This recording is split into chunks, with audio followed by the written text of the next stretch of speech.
Hey, here we are, day 20 of the 30-day ideas challenge. So I'm talking about energy and motion, aka emotions. The reason I wanted to talk about this is because, I think it's so important because so many of us are really not in touch with our emotions and our feelings and I think there's so many reasons for this, but I think largely a lot of us as children, we're not encouraged to really express our emotions. In fact, a lot of us actually got in trouble or punished if we expressed, anger, or even if it was sadness. It's like, okay, come on, shh, it's fine, And then even as we've got older, sometimes people will be like, I'll just get over it. So, we kind of learn and are conditioned to kind of think that, you've got to suppress it. And the problem is that over time, that constant, suppression of emotions, you can kind of just feel what that's going to do to you because everything is energy. We're energy. Emotions are energy. So it's like we're meant to just allow ourselves to feel that emotion, whether it's good, whether it's bad, and just move through it. And it's said that if you actually allow yourself to just be with it, it'll be gone within, 90 seconds if you really just allow yourself to be in it and move through it. And it's one of those things that's like, feelings are actually kind of the language of the body, as they say. It's like a barometer as to what is actually going on internally. And it's like, as we know, every time you have that thought, it sort of does create neurotransmitters. So, whether it's adrenaline or serotonin, things like that. And I always use the example of fear. It's like you have that, fear thought and you can feel your body go into fight or flight. You can feel the adrenaline and the cortisol and, all of that being produced in the body. So, our mind is really powerful. And, as we said, it's like thoughts have power, emotions have power. And it's interesting because we tend to kind of, associate emotions as, more of a feminine energy. And, and a lot of us have really kind of over time learned to almost suppress that because of the fact that, as I said, we weren't encouraged to express our emotions. So we didn't value, what am I feeling? And then just being in it and then releasing it. And of course, what we're finding is, the issues are in the tissues. So a lot of people have such suppressed and even repressed emotions from their childhood that sometimes they're not even consciously aware of. It's like things keep being triggered and it's not actually about what they think the trigger is. It's actually much, much deeper. And, so, a lot of us, as I said, have all of these kind of suppressed and repressed emotions, and it's creating a lot of, kind of blockages in the body, but it's creating blockages and mental confusion and dis-ease of different sorts. So I wanted to just discuss a few different ways that we can actually just move through the energy of the emotion. So, it's really starting to become aware of, what is it that you're actually feeling in the moment, because we don't even acknowledge it. We don't even tap into it. We're kind of, as we know, usually future living or past living. We're not usually in the present moment. And the thing is, when you start to, actually, for instance, drop into it, well, what am I feeling? And you can even do this by just, in the body, just see if anything's vying for your attention and then place your attention there and just sort of see what comes up. And sometimes when you're sitting with just a part of the body, it might be like a little pain. It might be something that's just, as I said, vying for your attention.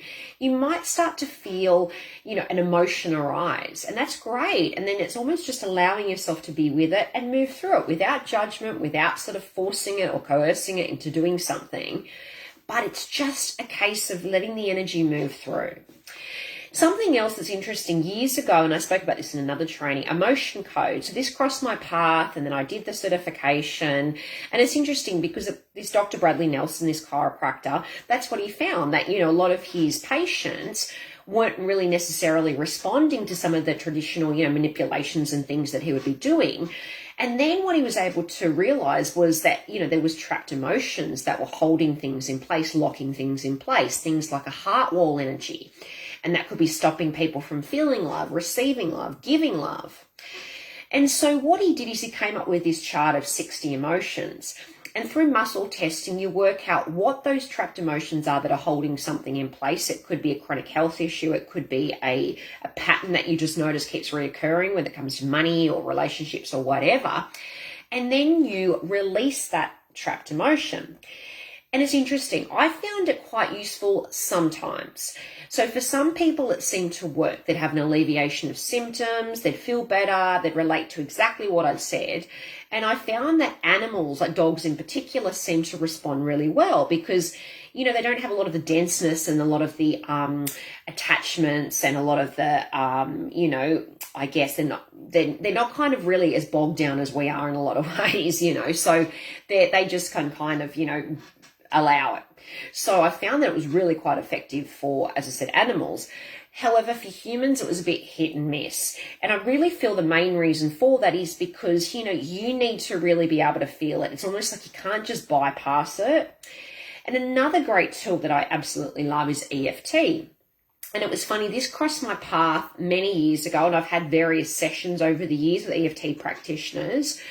And EFT, Emotional Freedom Technique, or tapping, there's some great practitioners out there. So I did this course years ago. It was a Carol Look course. And then also Brad Yates has a YouTube channel, and he has tapping sequences for anything. And then you've also got Nick Ortner and his sister Jessica Ortner. So I've got a couple of their various books, and, you know, they have a tapping solutions summit and things like that. And they cover everything from like stress to weight loss to pain. So you can kind of really tap on anything. And essentially what it is when you are tapping is, unlike, you know, a lot of people that practice the law of attraction and things like that are like, you know, don't give it any energy, like keep your vibration really high.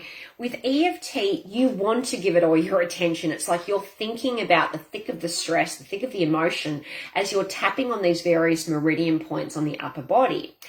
And as you're doing it, it's like, as I said, you're thinking about it, you're bringing up everything in relation to it. And they've actually done studies, and they found that what it does, it's almost like it starts to, you know, the amygdala starts to, which is that kind of, you know, red zone, alert, you know, that things are going wrong here, fight or flight. It's like it starts to calm that sort of whole response and consequently calms the system. And you find that the whole intensity and charge around it drop significantly. And you can do a few rounds, and it's always nice to finish with a positive round. But what I liked about this whole EFT when I came across it is when I looked into its roots, it was interesting because it's kind of a bit of a mix between, you know, Chinese acupressure and, you know, meridian points and psychology.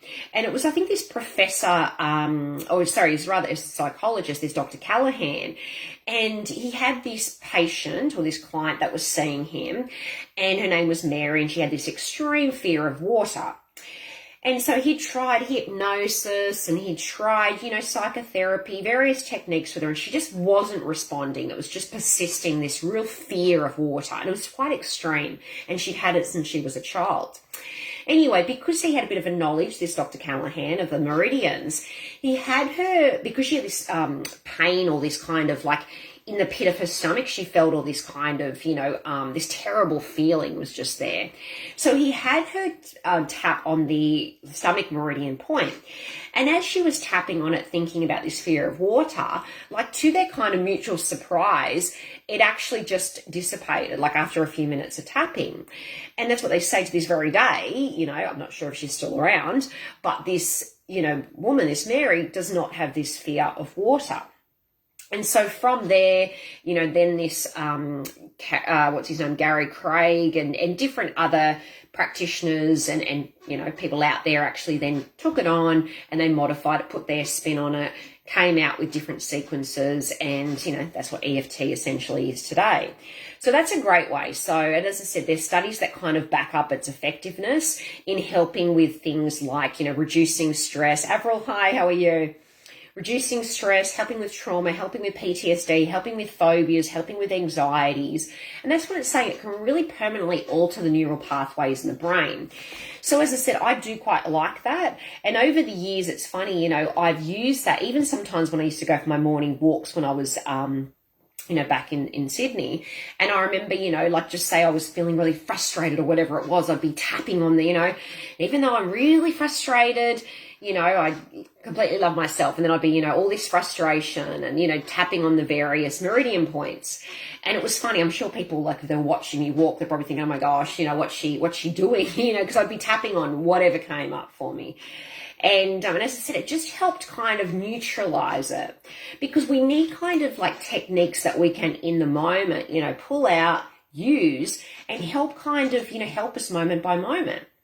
And of course, there's other amazing techniques. I mean, I love Creatrix. Creatrix is an amazing modality. I've spoken about it in other trainings and posts, but that's also something that you can use to really, replace that kind of, chronic emotional pattern with something that's kind of a higher wisdom, a higher learning. So it just really reduces that whole charge, that whole intensity. And as I said, I like EFT for that reason too, that you can just use it whenever things come up. And it just helps, calm the amygdala, calm the nervous system. And even when I've worked with a trauma coach in the past, that was kind of one of the techniques that we utilized. And, she kind of had a different take on it in terms of how she used it. But, definitely can be very effective. And as I said, go and Google Brad Yates and people like that. There's some great EFT tapping videos.